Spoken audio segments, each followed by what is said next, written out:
December 1st, 1948. The world is still reeling from the aftermath of World War II. In the quiet seaside suburb of Somerton Park, South Australia, the night is calm, the air tinged with salt, and the distant sound of waves. Most of the city sleeps, unaware that something inexplicable is about to unfold on the sand. Somerton Beach, South Australia. A stretch of sand bordered by a low seawall, usually a place for families and sunbathers, now shrouded in early morning mist. The sun rises slowly, casting long shadows across the deserted beach. Waves lap quietly at the shore, as if nothing is amiss. But then, a couple out for a morning stroll notices something strange. A man slumped against the seawall. He's impeccably dressed in a suit and tie, his shoes polished to a shine, as if he's just stepped out for an evening event. At first, he looks merely asleep, resting peacefully by the sea. But as they draw closer, they realize he's not moving at all. There's an unnatural stillness about him. Authorities arrive quickly.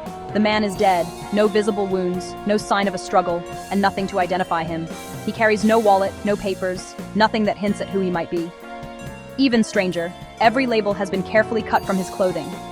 It's as if someone wanted to erase every trace of his identity, to make him a ghost. In his pockets, police find only a few ordinary items: a train ticket, a bus ticket, a comb, and some chewing gum. There's no wallet, no money, nothing to suggest where he came from or where he was going. Police take his fingerprints and make a plaster cast of his face, hoping someone will recognize him. But no one comes forward. His face is unfamiliar to everyone. The pathologist suspects poison, but finds no trace in his system. His last meal, a simple pasty, offers no clues. There's nothing to explain how or why he died. Every lead goes nowhere.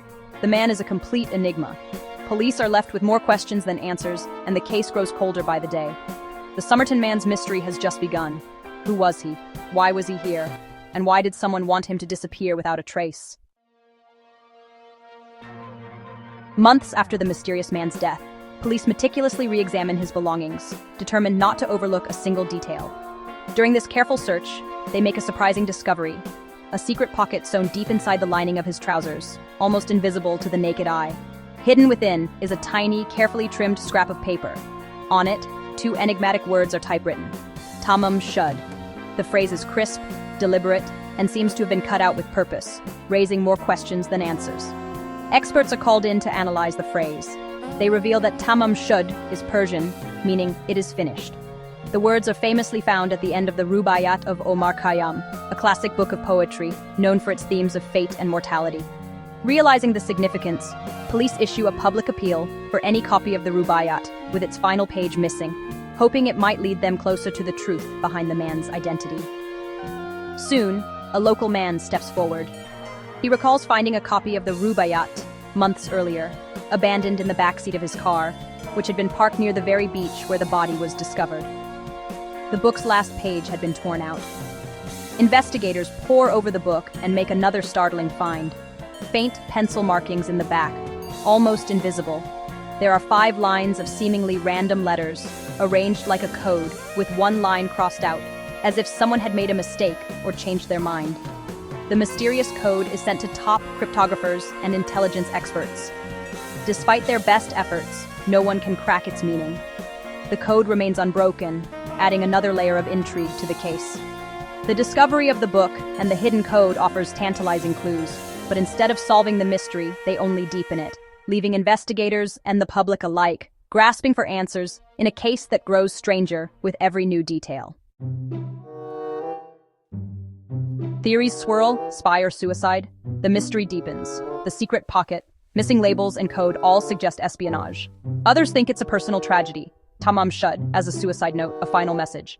A phone number in the book leads to a nurse, Justin, who denies knowing the man, but acts nervous. Police suspect a love affair, but the trail ends with Justin and a living army lieutenant. Spy plot or heartbreak? The truth remains as elusive as ever. For more than 70 years, the Somerton Man was buried under a simple marker, known only as the Unknown Man. His grave, tucked away in Adelaide cemetery, became a symbol of one of Australia's most enduring mysteries: a man with no name, no past, and no answers. Generations visited, leaving flowers and questions, but the truth remained elusive. In 2021, after decades of speculation and dead ends, authorities finally exhumed his body, hoping that modern DNA technology could reveal what old-fashioned detective work could not. By 2022, researcher Derek Abbott and his team traced the DNA to Carl Charles Webb, an engineer from Melbourne who vanished in the late 1940s. It was a breakthrough that seemed to close the case, at least on the surface. The timeline fits Webb's disappearance, but authorities remain cautious. Official confirmation is still pending, and many details don't quite add up. Even with a name, the mystery lingers. Why did Webb travel to Adelaide? What drew him to Somerton Beach? And what about the cryptic code found in his pocket? Or the strange secrecy surrounding his final days? The woman known as Jestin, whose connection to the case remains shadowy, took her secrets to the grave. The mysterious code, scribbled in a book, still defies explanation. We finally have a name, but the story behind it is still missing. The puzzle pieces are there, but the picture is incomplete. The Somerton Man's case reminds us that sometimes, even when we find answers, we're left with even deeper questions about identity, fate, and the secrets people carry. What do you think really happened on that lonely stretch of Adelaide Beach in 1948?